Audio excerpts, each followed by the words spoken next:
Sæll Eiríkur. Sælir. Hvað snýst þetta? Sko, við erum að fást við vandamál og þetta er risastórt vandamál. Það skiptir ekki máli hvaða skoðun þú hefur, hvort þú hallist til vinstri eða hægri í pólitík, hvort þú sér trúum manneskja eða ekki, eða hvar í heiminum þú býrð. Þetta er vandamál sem að hrjáir okkur öll. Leið þú sérð og áttar að því hvað vandamál er að þá getur þú ekki litið fram hjá því. En sem betur fer, við höfum líka lausn við þessu vandamáli og ég brenn fyrir að deila þessari lausn með fólki og þessi lausn gerir mig líka svo bjartsýna á framtíðina. En ég stend frammi fyrir ákveðin áskorun og sú áskorun er að hvernig getur einhver kunnað að meta lausnina áður en að skilja fyrst hvað vandamálið er. Ég setti því saman þessa kynningu og til var þetta verkefni, þetta myndband og það krefst í rauninni engra sérstakrar þekkingar af fólki, aðeins því að vera forvitin og að vilja læra. Og ég vona bara að þið njótið.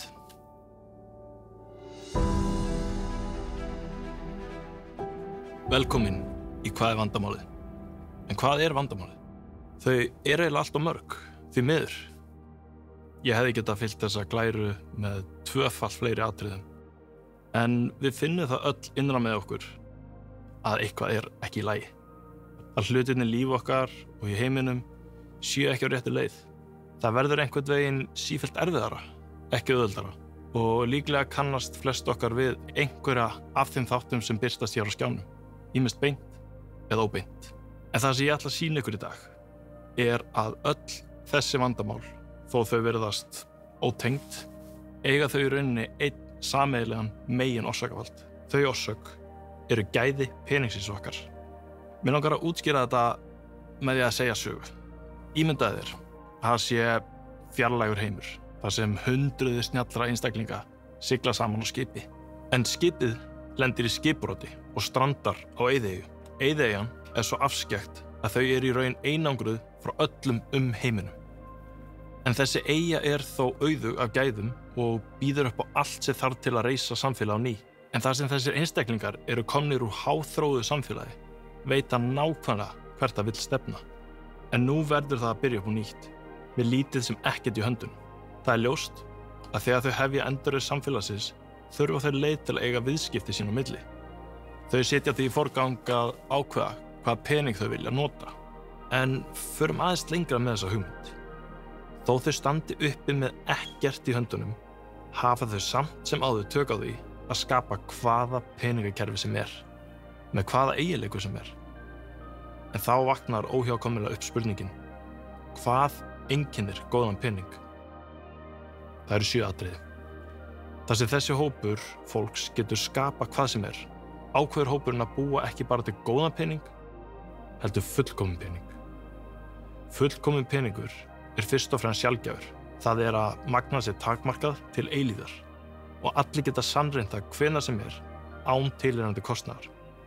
Þannig ef allir geta sannreynt að það hvenær sem er án kostnaðar að ekki sé verið að búa til meiri pening, getur þú sannreynt það sjálfur að það sé ekki verið að svindla á kerfinu. Hann þarf að vera færanlegur. Það þarf að vera auðvelt að geyma hann og flytja á milli fólks án tilheyrandi kostnaðar. Hann þarf einnig að vera deilanlegur. Fullkominn pening er hægt að deila óendanlega niður, svo við getum skipt honum niður í eins smáar einingar og við þurfum hverju sinni. Hann þarf að vera endingagóður, peningurinn þarf að endast til eilíðar án þess að skemmast, rotna eða ryðga. Einnig þarf hann að vera einsleitur, sem þýðir að engin greinamunur má vera á milli eininga. Hann þarf að vera auðþekkjanlegur, þannig að allir geta borið kennsl á peninginn og sannreynt að hann sé ekki falsaður. Síðast en ekki síst þarf peningurinn að vera óritskoðanlegur. Hann er þín eign og enginn getur tekið hann að þér. Enginn getur hindrað því að senda hann eða tekið á móti honum. Ok, frábært. Þau koma sér saman hvað einkennir fullkominn pening. En það verður ágreiningur. 2 leiðtogar skjóta upp kollinum á meðal fólksins. Fyrstur er Satoshi, sem segir: ef þessir eiginleikar gera pening fullkominn, þá á það að vera satt í dag, á morgun og að eilífu, svo við ætlum að læsa þessu reglum og aldrei breyta þeim. En Fiatello er hins vegar á öðru máli. Hann segir: Ég skil þessar forsendur, ég skil þær. Ég alveg sammála eiginleikana sem fullkominn peningur þarf að hafa. En hvað ef neyðarástand kemur upp? Hvað ef við þurfum að breyta einhverju? Ég held við ættum að vera með þennan fullkomna pening en líka stóran rauðan hnapp sem gerir okkur kleift að breyta þessum eiginleikum ef við þurfum. Auðvitað mun enginn ýta á þannig taka, en bara svo við skekkinni. Þessi ágreiningur ósættanlegur. Lausnin verður því að byggja stóran vegg þvert yfir eyjuna. Fyrir vestanvegginn verður gjaldmiðillinn Satosar, sem helst óbreyttur að eilífu. Fyrir austanvegginn verða það Fiatelloar, sem líka fullkominn peningur, en með stóra rauða hnappinu. Veggurinn svo stór að samskipti og viðskipti milli beggja hliða verða ómöguleg og 2 einangruð hagkerfi verða til. Í upphafi á engin eitt, beggja megin á eyjunni. Allir byrja frá grunni.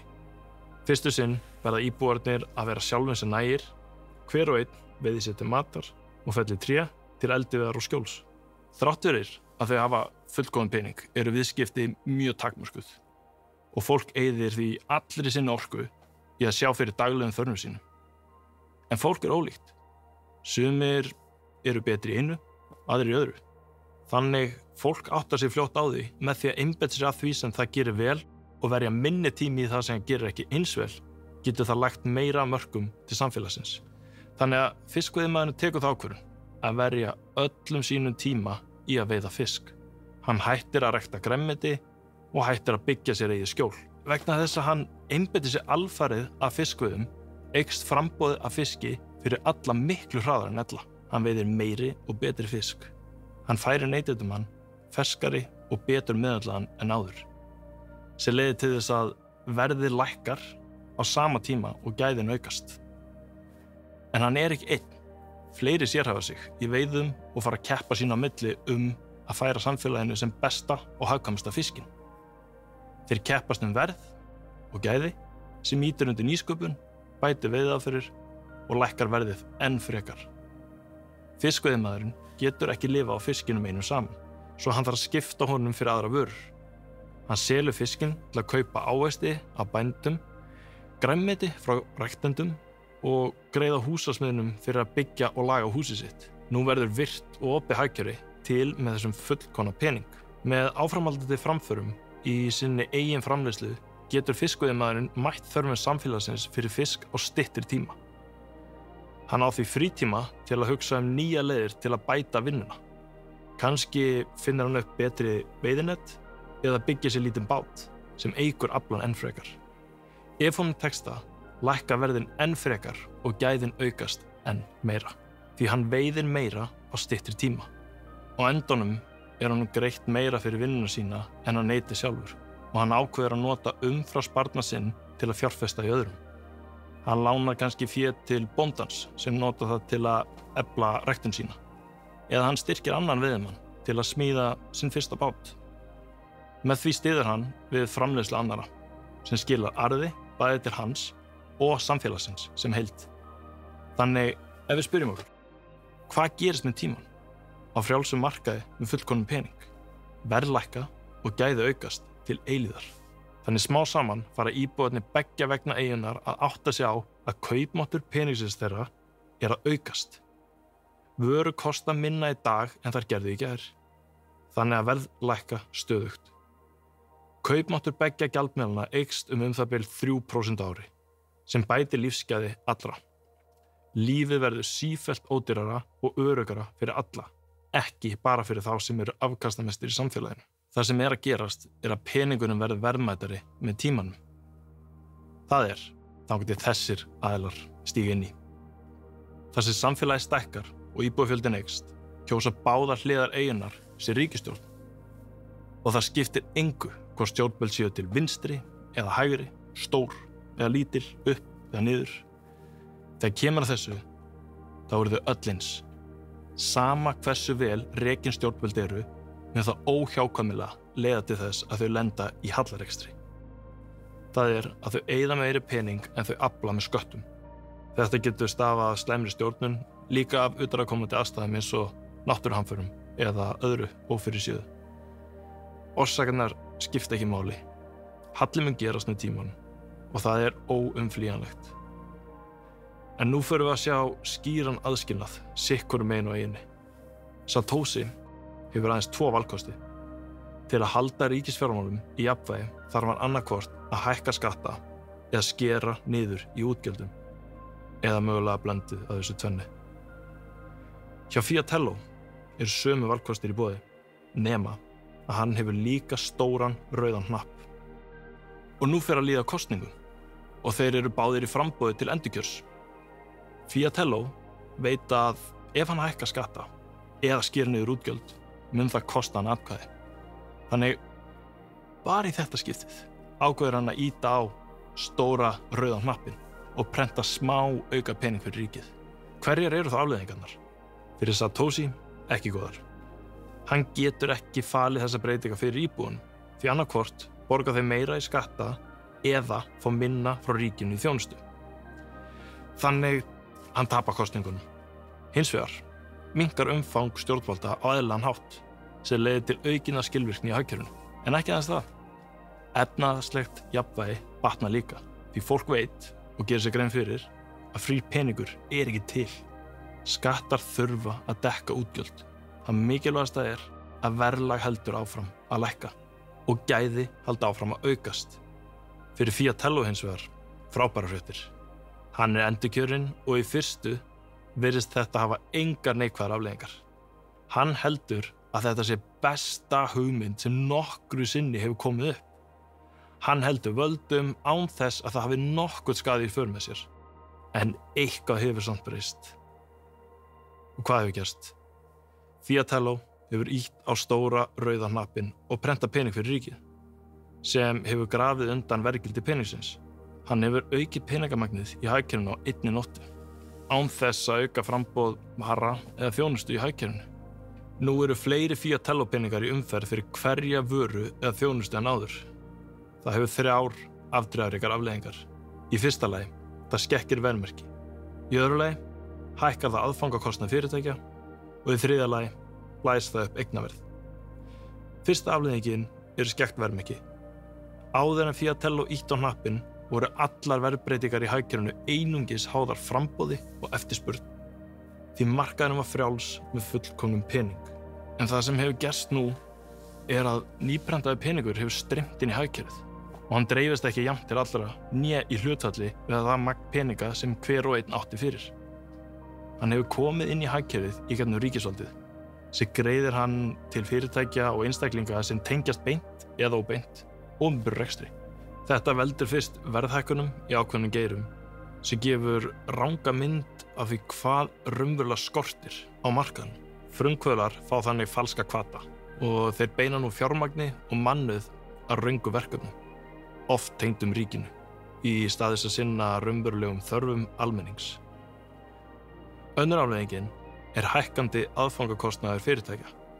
Öll fyrirtæki í Fiatello-hagkerfinu þurfa bæði vinnuafl og hráefni, hvort sem það er orka eða hvað annað. Því að þessi kostnaður hækkar neyðast fyrirtæki til að aðlaga rekstur sinn til að viðhalda sínum litla hagnaði svo þau fara ekki á hausinn. Þau hafa þar af leiðandi 3 kosti. Númer 1, þau geta hækkað verð á vörum beint fyrir neytendur. Númer 2, þau geta beitt magnskerðingu. Það er haldið verði og gæðum óbreyttum en minnkað innihald vörunar. Til dæmis gæti jarðarberjabakkinn kostað jafn mikið áður en nú var aðeins 9 ber í honum í stað 10 eins og áður var. Númer 3, halda óbreyttum kostnaði með því að nota ódýrar aðföng. Þetta er það sem við köllum á hreinni íslensku verðbólgu og þetta er eini uppruni verðbólgu í neysluvörum. Peningaprentun sem neyðir fyrirtæki til þessara breytinga. Ef fyrirtæki hækka verð beint eða minnkar vöruna þannig að neytendur þurfa að kaupa meira til að fá sama magn og áður, að þá verður líf fólks dýrara. Þannig minnkar kaupmáttur almennings. Við verðum í raun fátækari. Við höfum þó minna á milli handana í dag en í gær, þó svo við séum að kaupa sömu vörur og við gerðum áður. En ef fyrirtæki heldur verðum óbreyttum en lækkar kostnað, þá er augljósasta leiðin að reka fólk, sem leiðir til atvinnuleysis sem dregur enn frekar úr kaupmætti almennings. Og nú stendur ríkið frammi fyrir annarri kreppu hjá Fiatello. Hvernig á það að hjálpa öllum sem mistu vinnuna? En lúmskasta leið fyrirtækja að lækka kostnað og að draga úr gæðum aðfanga. Fiatello fer þá að sjá heilsukvilla aukast í samfélaginu, því matur sem áður var ferskur og næringaríkur nú gerður úr ódýrari og ónáttúrulegri hráefnum. Þetta veldur ekki aðeins offitu heldur einnig fjölda heilsufarsvandamála sem leiða til nýrrar heilbrigðiskreppu og ríkið þarf að bregðast við með meiri afskiptum og auknu fé í heilbrigðiskerfið. Þriðja afleiðingin eignabóla. Síðan Fiatello ýtti á rauðan hnappinn hefur verð eigna stöðugt hækkað. Hlutabréfamarkaðurinn rýkur upp og fasteignaverð hækkar stanslaust. Fiatello trúir nú að hann sé einhver fjármálasnillingur. En raunveruleikinn sá að eignaverð hækka bara vegna þess að fleiri Fiatello peningar í umferð. Þannig ef fleiri peningar í umferð, að þá eru fleiri peningar að elta sama magn fasteigna áður, sem veldur því að verð þeirra hækkar. Þessi hækkun á eignaverði hagnast þeim sem eiga eignir nú þegar, en gerir nýja kaupendur sífellt erfiðara fyrir að komast inn á markaðinn. Þetta veldur misskiptingu auðs og þegar fasteignaverð hækkar, að þá hækkar leiga sömuleiðis og því fylgir vaxandi heimilisleysi. Og ríkisvaldið þarf að bregðast við þannig það grípur inn í með aðgerðum sem aftur ýta undir verðhækkanir og festa vandann enn frekar í sessi. Þegar eignaverð hækkar, breytist viðhorf almennings. Af hverju ætti ég að eiga pening? Ég ætti að fjárfesta, ég ætti að kaupa hlutabréf eða aðra fasteign og leigja hann út, því þessar eignir lækka aldrei í verði. Það bara að hækka og hækka. Bankar byrja að bjóða upp á sífellt hærri lán, eins og til dæmis hlutdeildarlán, sem eru máluð upp sem hjálp fyrir fyrstu kaupendur, en því miður ýta þau aðeins vandamálinu lengra á undan sér. Og nú fólk orðið mun meira skuldsett en það var áður. Fjölskyldur sem gátu keypt hús áður með einni fyrirvinnu þurfa nú bæði hjón að vinna til að geta staðið í fasteignakaupum. Þetta veldur því að fólk eyðir minni tíma saman með fjölskyldunni, minni tíma með börnunum og fyrir vikið færri barneignir. Með lækkandi fæðingartíðni og að eldri kynslóðir lifa nú lengur en áður, áttar Fiatello sig á því að nú hafa lofanir sem hann gaf eftirlaun og góð lífskjör eldri kynslóða að þau eru ómöguleg að standa við. Fyrir þá sem ekki eiga húsnæði heldur leigja verður framtíðin sífellt meira óviss. Þar sem leiga hækkar árlega þurfa leigjendur að flytja oftar og treysta síður á langtíma áætlanir. Fólk fresta hjónabandi og barneignum og fer að forgangsraða skammtímaneyslu fram yfir langtíma öryggi. Það sjá allir pening sinn rýrna í verðgildi og gera sér grein fyrir því að þeir eiga aldrei eftir að geta safnað fyrir íbúð. Í stað þess að spara ákveður fólk að njóta lífsins. Eða meira, fara í ferðalög, kaupa munaðvörur og það sem verst leita í veðmál eða áhættufjárfestingar. En fyrir þá sem eiga ekkert og berjast daglega fyrir lífsviðurværi fjölskyldunar, fyllast þau vonleysi. Þetta veldur hringrás sem leiðir til samfélagshnignunar. Hver dagur verður erfiðari en svo fyrri. Þetta veldur streitu og þunglyndi. Fólk fer í kulnun og fer á kvíða og þunglyndislyf. Leiðist jafnvel út í neyslu. Allt skapar þetta enn frekari heilbrigðiskreppu og enn meiri ríkisinngrip verða nauðsynleg. Stjórnvöld standa nú frammi fyrir því að með því að hafa ýtt á stóra rauða hnappinn hafa þau skapað mörg önnur vandamál sem þau verða nú að leysa. Þau þurfa að veita meira fjármagn í að takast á við þessar kreppur sem þýðir enn meiri röskun á markaðinum. Því fleiri frumkvöðlar og sérfræðingar flytja sig nú yfir í störf tengd ríkinu í stað þess að reyna að skapa raunveruleg verðmæti. Á sama tíma eykst skuldsetning almennings og fyrirtækja vegna aukinna útlána sem gerir hagkerfið enn brothættara og viðkvæmara fyrir næstu niðursveiflu. Þannig eru fræ næstu kreppu þegar farin að spíra. Og Fiatello stendur frammi fyrir aðeins einni raunverulegri ákvörðun. Hann verður að ýta á stóra rauða hnappinn aftur og nú áttar hann sig á því. Að ýta á stóra rauða hnappinn hafði verulegar afleiðingar í för með sér. Hann færist nú frá einni kreppu í aðra. Hver annar stærri? Fiatello ýtir á stóra rauða hnappinn sem rýrir kaupmátt gjaldmiðilsins, sem leiðir til enn stærra ríkisbáks og vaxandi afskipta þess á markaðinum. Ríkið stækkar ekki bara, heldur fer það að fæða af sér sníkjulíkar atvinnugreinar sem festast við það eins og hrúðukallar. Lyfjarisarnir sem vinna sífellt náðar með ríkinu beina sjónum sínum að einkennum heilbrigðiskreppunnar en aldrei orsökunum. Þeir hafa enga hvata til að lækna fólk, aðeins til að halda því stöðugri meðferð, því heilbrigður viðskiptavinur jú tapaður viðskiptavinur. Matvælarisarnir þrýsta á að lækka gæðastaðla matvæla allt hagkerfið. Varnar- og vopnaiðnaðurinn þrýstir á sífellt meiri útgjöld til hermála, bæði innanlands og utan. Fjármálakerfið skuldsett upp í topp og orðið svo viðkvæmt að stjórnvöld telja sig þurfa að verja það. Því ef bankarnir falla, þá glatast sparnaður fólks og traust á ríkisvaldinu hrynur. Ríkið heldur áfram að fjárfesta í óskilvirkum verkefnum. Annars vegar til að bregðast við þeim vandamálum sem það skapaði sjálft og hins vegar til að fjármagna sína pólitísku hugmyndafræði hverju sinni. Þetta leiðir allt til svokallaðs valdakapítalisma, þar sem erfitt að greina hvar ríkið endar og hvar fyrirtækin byrja. Því velgengni þessara fyrirtækja og ríkisins verður svolítið samofin.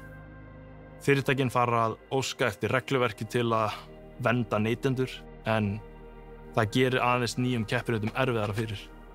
Fyrirtækin verða fá, mjög stór og mjög náin stjórnvöldum. Starfsfólk eftirlitsstofnana kemur frá þessu fyrirtækjum og fer aftur inn í þau að starfsævi lokinni. Minni fyrirtæki fá ekki aðgang, gæði versna, verð hækka og fyrirtækin græða meira. Sem auðvitað frábært fyrir þessi fyrirtæki því hagnaður þeirra eykst bara og eykst. Næst eru það fjölmiðlarnir. Ríkið fer að bregðast við þessum óstöðugleika í samfélaginu. Það fer að verja þessi stórfyrirtæki á kostnað almennings. Til að viðhalda stöðugleika í samfélaginu þarf það að bæla niður gagnrýni, frjálsa umræðu og andófsraddir. Sérstaklega þær sem fara gegn aðgerðum og stefnu ríkisins. Auk þess eru stærstu auglýsendur fjölmiðlanna einmitt þessi ríkistengdu fyrirtæki sem fjölmiðlarnir vilja ekki móðga. Og þegar fjölmiðlar eru sjálfir orðnir fangar og vopnaiðnaðurinn ýtir undir átök erlendis, myndast svokölluð eilífðarstríð. Stríðin njóta svo stuðnings almennings vegna þess að allt sem hann sér í fjölmiðlum segir honum að þetta sé hið rétta. Og á milli þess að bjarga bönkunum, þessara eilíða stríða og vaxandi skuldasöfnunar kemur næsta kreppa. En nú hún mun stærri. Einu úrræði Fiatello að ýta aftur á rauðan hnappinn. En nú hefur eitthvað breyst. Traustið hefur hrunið. Í hvert sinn sem hann ýtir á hnappinn vakna fleiri og fleiri til vitundar hvað í gangi. Og þetta heldur bara áfram og áfram þar til eitthvað brotnar. Og núna Fiatello orðinn virkilega áhyggjufullur. En hvað hefur þá gerst fyrir peninginn? Jú, í stað þess að kaupmáttur peningsins aukist 3% ári, tapar hann nú 7% ári.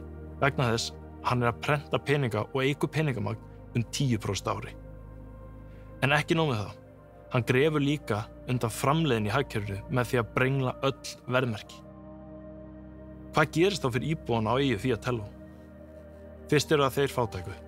Þau vinna á föstu tímakaupi, tekjuöryggi þeirra lágt og eignarhald þeirra lítið sem ekkert. Þeir eiga engan séns. Þau verða bara fátækari og keppast við að halda sér á floti með hverju árinu sem líður. Millistéttin, hún hefur föst laun og blanda tekjuöryggi. Þau búa oft í eigin húsnæði sömuleiðis en geta aldrei selta og losa gróða því þau þurfa jú einhvers staðar að búa. Þau þekkja það að eiga einhverjar smá fjárfestingar, en samt eru þau að skólast hægt og rólega niður í nýju fátæktina. En auðmennirnir, gengur þeim þá vel? Já, tekjur þeirra koma mestu leyti úr eignum, til dæmis frá fyrirtækjarekstri eða fjárfestingum og tekjuöryggi þeirra frekar hátt. En fyrir þau þetta hægfara dauði á 1000 smáum sárum. Þau sjá auð sinn vaxa í tölum en upplifa samt að þau sé einhvern veginn að dragast aftur úr. Lífið verður stöðugt erfiðara og ástæðan sú að ávöxtun eigna þeirra heldur ekki í við peningaprentun sem 10% ári. Hægt og bítandi auðu þeirra sogin til þeirra sem eru pólitískt tengdir. Og þeir pólitískt tengdu, þeir sem njóta ríkisfjármögnunar, þeir lifa í allt öðrum veruleika. Laun þeirra eru tryggð af ríkinu. Tekjur þeirra eru stöðugar og öruggar, jafnvel þvert á efnahagslega niðursveiflu. Þeir græða á óreiðunni, Eftir því sem samfélagið hnignar og stjórnvöld þurfa að grípa inn í með vaxandi afskiptum, styrkir staða þeirra enn frekar. Eignir þeirra eru víðtækar, fasteignir, hlutabréf, aflandsfélög. Þetta ekkert annað en iðnvæddur þjófnaður frá almennum borgurum. Kerfisbundin eignatilfærsla frá þeim sem skapa raunveruleg verðmæti til þeirra sem lifa á tengslum. En nú hefur tíminn liðið og ástandið breyst svo mikið að múrinn sem skiptir eyjunni í tvennt fyrir að molna. Og smá saman hefst frjálsara flæði fólks og fjármagns á milli beggja hliða hennar.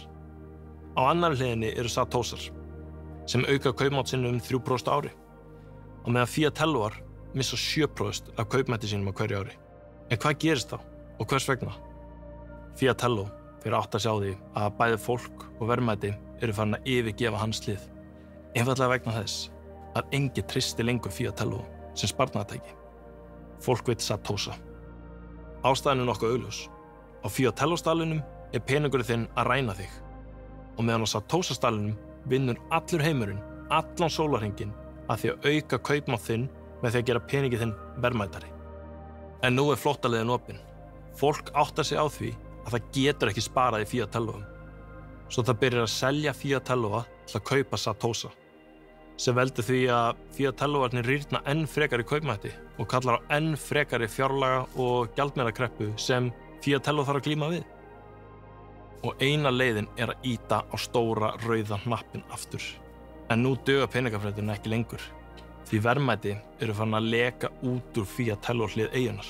Hann þarf því að breyta öðrum eiginleika fullkomins penings, sem að auka ritskoðun hans.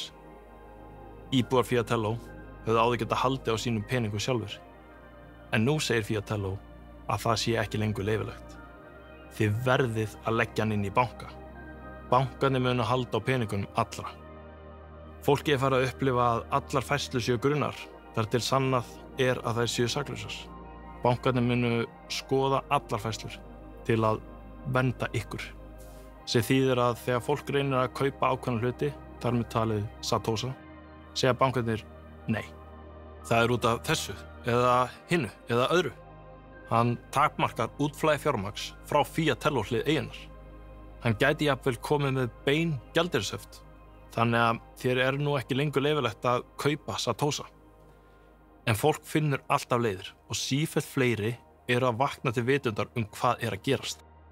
Og hringrásin heldur áfram.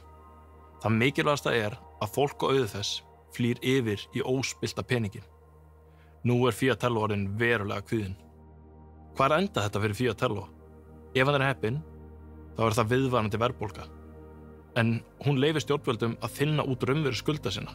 Það greiða þær tilbaka með sífellt minna verðmætari pening en áður. Þannig sogast eignir og sparnaður almennings smám saman yfir til ríkisins.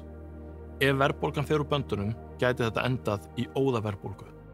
Ég segi heppinn, því það mjög erfitt að viðhalda viðvarandi verðbólgu og samfélagslegum stöðugleika. Líklegast að eitthvað fari úrskeiðis áður en því markmiði náð. Það verður klárlega eignaupptaka. Nú þegar allir peningurinn geymdur í bönkunum, mun Fiatello einn daginn tilkynna að við séum öll í þessu saman og bankarnir gera þá hluta af peningum fólks upptaka og afhenda til stjórnvalda. Rétt eins og Kýpur árið 2013. Ef þú átti meira en 100.000 evrur í banka, fóru 45% af því til stjórnvalda á einni nóttu. Almennum borgurum var þannig bjargað með því að bjarga bönkunum og hinu opinbera vegna eigin vanrækslu. Sambærilegt gerðist í Bandaríkjunum árið 1933. Þá var einstaklingum gert ólöglegt að eiga gull og það stóð í næstum 40 ár. Ef þú áttir meira en $100 í gulli og var skripinn, var það $10.000 sekt eða 10 ár í fangilsi. Og þetta var á tíma þegar $10.000 voru gríðarlega há upphæð. Fiatello sér vaxandi pólitískar öfgar á báðum endum samfélagsins. Ríkið útskýrir aldrei fyrir fólkinu hvaðan vandamálin raunverulega koma. Þau segja ekki að það sé vegna peningaprenturinnar sem fylgir stóra rauðanhaffinum. Ríkið stýrir fjölmiðlunum. Ríkið verndar sjálft sig. Þau segja ekki sannleikann. Þau hjálpa ekki fólki að sjá orsakatengslin. Þau kenna gráðugum kaupsýslumönnum, milljarðamæningum, erlendum innræðisherrum eða einhverju öðrum Fólkið horfist í augu við sívaxandi vandamál og krefst aðgerða og stuðnings frá ríkinu og þannig kýs það. Ríkið þarf nú að leysa þessi vandamál, en eina lausnin sem stendur til boða frekari íhlutun. Skref fyrir skref treður ríkisvaldið sér dýpra inn í alla þætti samfélagsins. Í hvert sinn sem eitthvað bregst út af svarið alltaf það sama. Enn meiri aðkoma ríkisins. En í öllum tilfellum vill fólk frekar eiga Satosa, ekki Fiatello. Ef við förum aftur yfir listan með þeim 7 eiginleikum sem einkenna fullkominn pening, að þá sjáum við að Fiatello breytti aðeins 2 þeirra. Hinir 5 eru enn nákvæmlega eins. Og sjáum hvað það endaði. Nú kemur opinberunin og sum ykkar eflaust búin að átta ykkur á því. Bandaríkjadollarinn einfaldlega hræðileg útgáfa af Fiatello. Bandaríkjadollarinn spilltur á sömu 2 lykilsviðum og Fiatello-peningurinn. Peningaprentun og ritskoðun. En á hinum 5 þáttunum fullkomins penings hann einnig talsvert verri. Þegar kemur að færanleika auðvelt að bera dollarana með sér og greiða með honum, en fyrir kaupmanninn hann óhagstæður. Greiðslan fer strax frá kaupadanum, en kaupmanninn fær ekki peninginn fyrr en eftir nokkra daga. Það að segja ef ekkert svindl eða endurkröfuferli kemur í veg fyrir það. Hann vissulega deilanlegur, en aðeins að vissu marki. Það takmarkaður möguleiki fyrir míkrógreiðslur, eins og að borga fyrir stakar fréttagreinar, stakan sjónvarpsþátt, lag eða íþróttaviðburð sem þú streymir. Slíkt gæti víkkað möguleika fólks í hagkerfinu gríðarlega. Hann endingagóður í stafrænu formi, en seðlar skemmast auðveldlega ný. Ný hönnun seðla tekin upp á 15 til 20 ára fresti, sem gerir einstaklingum erfitt að spara utan bankakerfisins. Ef þú geymir seðla undir rúmi eða undir gólfinu þínu í 25 ár, gætu þeir orðið verðlausir. Þá eru þeir ekki lengur í umferð. Þú þarft að fara með þá í banka og skipta þeim út. Þannig öllu endur miðstýrt reglulega.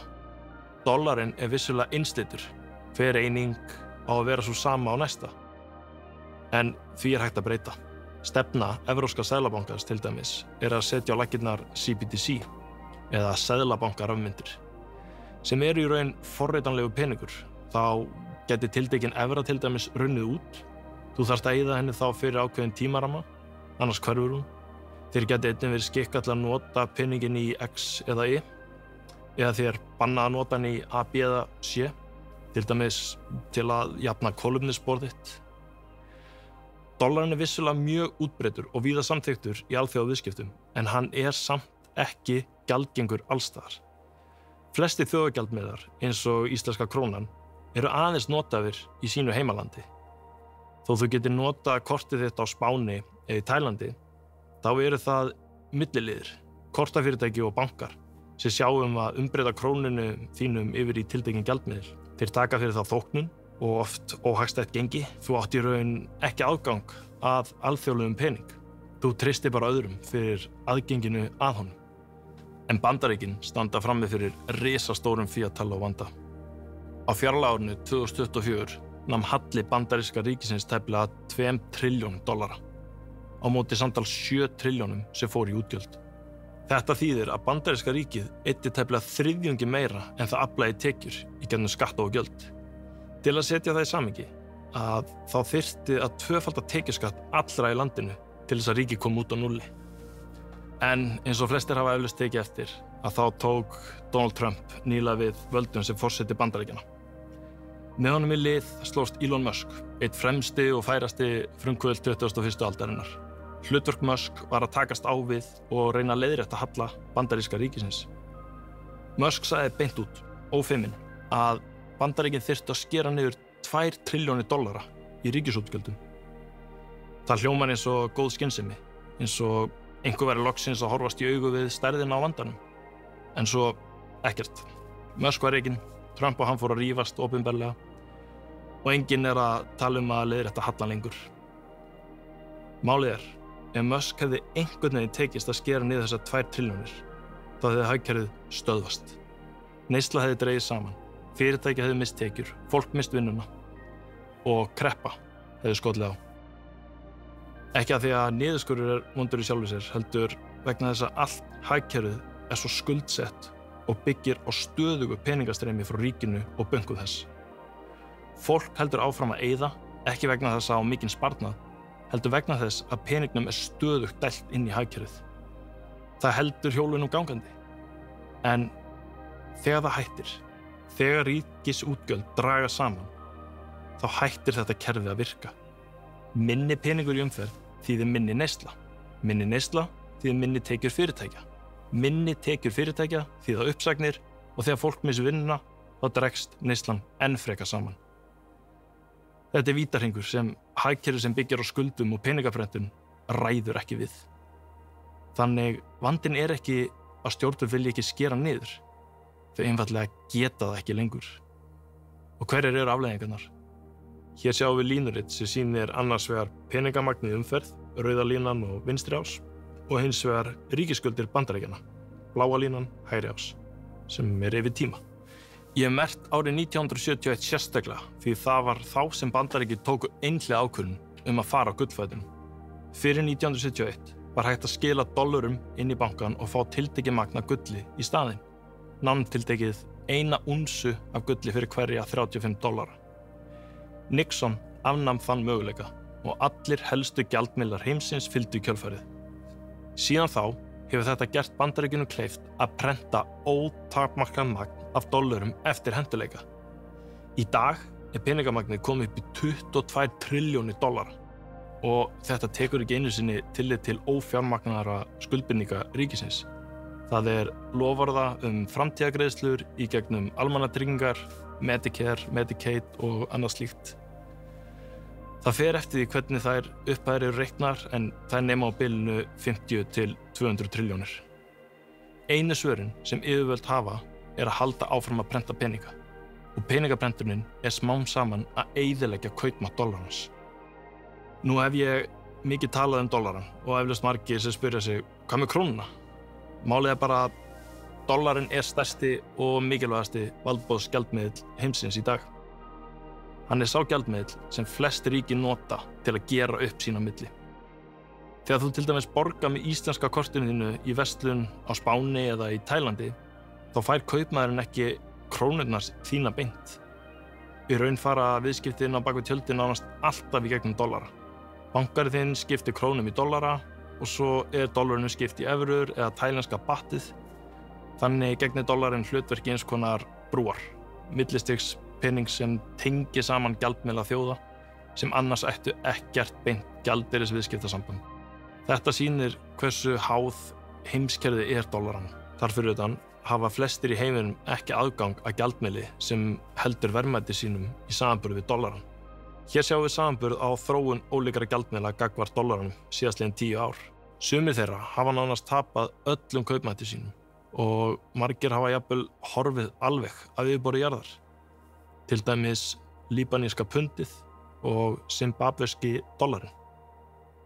Þeir sem reyndu að varðveita vinnu sína og verðmæti í þessum gjaldmiðlum urðu að horfa upp á þau gufa upp.